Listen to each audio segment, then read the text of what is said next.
Good morning friends, welcome back to my new vlog. और बताइए कैसे हैं आप सब। आई होप आप सभी बहुत ही अच्छे से होंगे। तो फ्रेंड्स, कई दिनों बाद जो है व्लॉग आ रहा है किसी प्रॉब्लम की वजह से, तो उसके लिए सॉरी। और ये वाला जो व्लॉग है ना, ये राखी से पहले का व्लॉग है। मैंने एक व्लॉग शेयर किया था हस्बैंड का, जब वो लखनऊ गए थे तब का। तो उसी के बाद का जस्ट ये व्लॉग है। तो नाश्ता वगैरह सब हो गया है। उसके बाद यहाँ पर मैं खाने की तैयारी में लग गई हूँ और मैं बना रही हूँ ककोरे की सब्ज़ी। तो बच्चे ककोरा नहीं खाते हैं, तो उनके लिए मैं बना दूँगी तुरई। तुरई खा लेती है बाबू। अभी का तो ये है, वो तो थोड़ा बहुत खाता है, कभी सब्ज़ी खाता है तो, वरना खाता ही नहीं है। तो उसके लिए पराठा बना दूँगी। और ये है कि फिर यही जो सब्ज़ी हैं दोनों नाइट के लिए भी हो जाएंगी, क्योंकि फिर कुछ ना कुछ तो बाबू के लिए बनाना ही था। तो तोरई रखी थी, तो तोरई ही मैंने जो है बाबू के लिए बनाऊंगी। तो उससे पहले यहाँ पर जो ककोरे हैं वो मैंने अच्छे से कट कर लिए हैं। और अब जो है थोड़े पके हुए आते हैं, तो उनके जो बीज होते हैं काफ़ी हार्ड होते हैं, तो सारे बीज मुझे निकालने पड़े।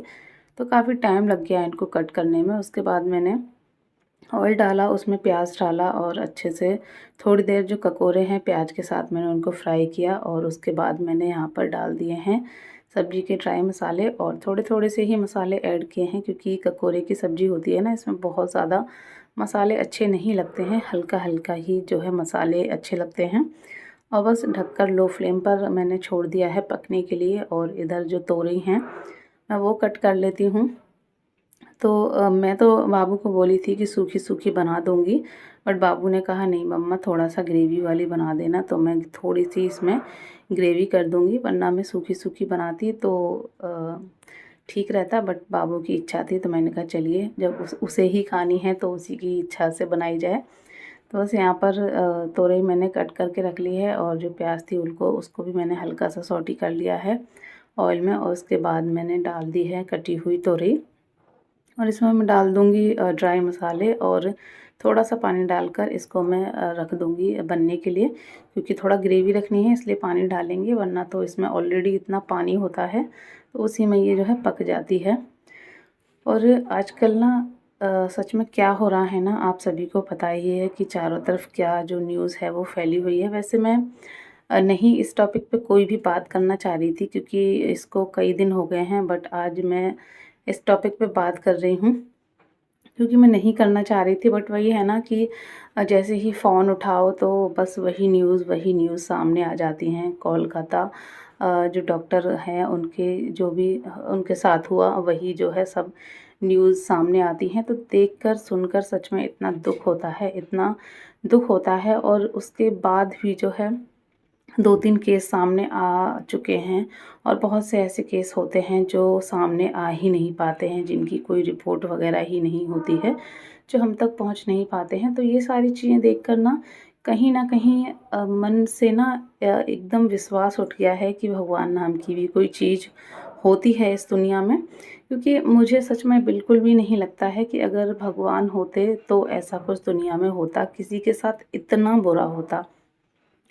क्योंकि देखिए, दुख परेशानियाँ थोड़ी बहुत जो भी हैं सबको मिलती हैं। अगर सुख मिलते हैं तो दुख भी मिलते हैं, बट किसी के साथ इतना बुरा कैसे हो सकता है? भगवान किसी के साथ इतना बुरा कैसे कर सकते हैं? ये सोच सोच कर सच में इतना दुख होता है। और कहीं न कहीं मन में एक ख़्याल ये आता है कि क्या भगवान हैं इस दुनिया में? क्योंकि अगर भगवान हो तो शायद ही किसी के साथ इतना बुरा हो, जो कि हो रहा है आजकल बहन बेटियों के साथ। और ये देखकर ना मन में इतना डर बैठ जाता है, स्पेशली जब खुद के लिए तो होता ही है, क्योंकि आजकल ये सब जो होता है ना, तो उसमें जो वो हैवान होते हैं कोई उम्र तो देखते नहीं हैं, लेकिन खुद से ज़्यादा डर होता है वो एक माँ को होता है अपनी बेटी के लिए। अगर बेटी है तो उस माँ को ये डर सताता रहता है कि पता नहीं कब क्या हो जाए, क्योंकि आजकल किसी पे भरोसा नहीं रहा है। कोई भी जगह सुरक्षित नहीं रह गई है, फिर वो चाहे घर हो, हॉस्पिटल हो, मंदिर हो, स्कूल हो, कोई भी जगह ऐसी नहीं है जहाँ पर इस तरह की वारदातें सामने ना आई हों, सुनने को ना मिली हों। तो ये सारी चीज़ें देखकर, सुनकर, पढ़कर कहीं न कहीं मन में एक डर बैठ गया है। और हल्का कहीं न कहीं ये विश्वास मन में होने लगा है कि क्या सच में भगवान है। तो वही सारी चीज़ें हैं जो बहुत ज़्यादा दिमाग को ख़राब करती हैं। आपका इस बारे में क्या सोचना है, क्या कहना है? आप कमेंट ज़रूर कीजिएगा। अगर आपने मेरी बात पूरी सुनी है ध्यान से, तो प्लीज़ कमेंट ज़रूर कीजिएगा इस बारे में कि आपकी क्या राय है? क्या सच में भगवान है इस दुनिया में? और अगर हैं, तो इतना बुरा किसी के साथ क्यों होता है? तो वही सारी चीज़ें दिमाग में चलती रहती हैं इन दिनों। और व्लॉग ना आने का जो कारण है वो कुछ और ही है, तो वो जो है मैं शेयर नहीं करूँगी यहाँ पे। बस यही है कि हाँ, ये जो व्लॉग है मेरे पास पड़ा हुआ था राखी से पहले का, तो मैंने कहा चलिए इसको मैं शेयर कर देती हूँ और इसके बाद फिर जो है न्यू व्लॉग आने स्टार्ट हो जाएंगे। तो ये पुराना व्लॉग मुझे दिख गया था मेरी लाइब्रेरी में, तो मैंने कहा चलिए पहले इसको मैं शेयर कर देती हूँ। तो बस यहाँ पर लंच वगैरह जो भी मेरा बनना था वो सब हो गया था। उसके बाद बस मैं लग गई अपना क्लीनिंग के काम में। बैकग्राउंड में अगर थोड़ा नॉइज़ आ रहा हो तो प्लीज़ उसको इग्नोर कर दीजिएगा। तो बस यहाँ पर मैं रूम में आई, सारा बेड वगैरह मैंने अपना जो है अच्छे से उसकी डस्टिंग की और चादर वगैरह सब हिलाकर मैंने अच्छे से बिछा दी है। और अभी स्कूल नहीं गया है, तो यहाँ पर देखिए बाबू भी शायद नहीं गई है, मुझे याद ही नहीं है क्या नहीं, क्योंकि पुराना जो है व्लॉग हो गया है राखी से पहले का। बट उस दिन का व्लॉग है जिस दिन हस्बैंड जो है लखनऊ से लौट के आए थे, मैंने शेयर भी किया था आपके साथ।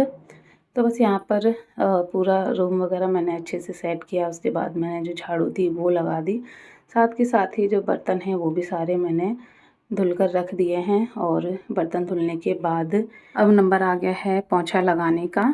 तो बस यहाँ पर मैं मॉप ले आई थी और फटाफट से मैं लगा देती हूँ पोंछा।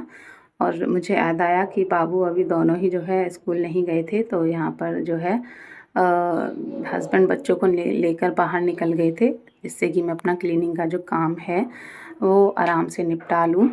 तो बस यहाँ पर मैंने अपना जो क्लीनिंग का काम है पूरा वो निपटा लिया है। उसके बाद बच्चे आ गए थे, तो बच्चे दोनों चले गए नहाने के लिए। तो अभी को नहलाकर मैं ले आई हूँ और बाबू जो है नहा रही है, उसका जो हेयर वॉश है वो मैंने कर दिया है। और बस अभी को यहाँ पर मैंने कर दिया है रेडी, कपड़े वगैरह पहनाकर। और उसके बाद बाबू जो है आ जाएगी नहाकर, तो मैं भी चली जाऊंगी नहाने के लिए, क्योंकि गर्मी इतनी ज़्यादा हो रही है ना, 2-3 दिनों से बिल्कुल बारिश नहीं हुई है, तो बहुत ज़्यादा गर्मी हो गई थी। और बस यहाँ पर मैं भी आ गई थी नहाकर। और नहाकर आने के बाद मैंने अपना जो हेयर वगैरह है वो बनाए और अब नंबर आ गया है लंच करने का। तो मैं फटाफट से कर लेती हूँ अपना लंच। और लंच में मैंने जो है बनाई ककोरा की सब्ज़ी तुरई, जैसे कि आप सभी को पता ही है। साथ में मैंने रायता भी बना लिया था, दही रखा हुआ था मैंने जमाया था जो, तो रायता भी मैंने बना लिया था। और बस यहाँ मेरा लंच रेडी है। तो चलिए चलते हैं, मिलेंगे नेक्स्ट व्लॉग में, बाय।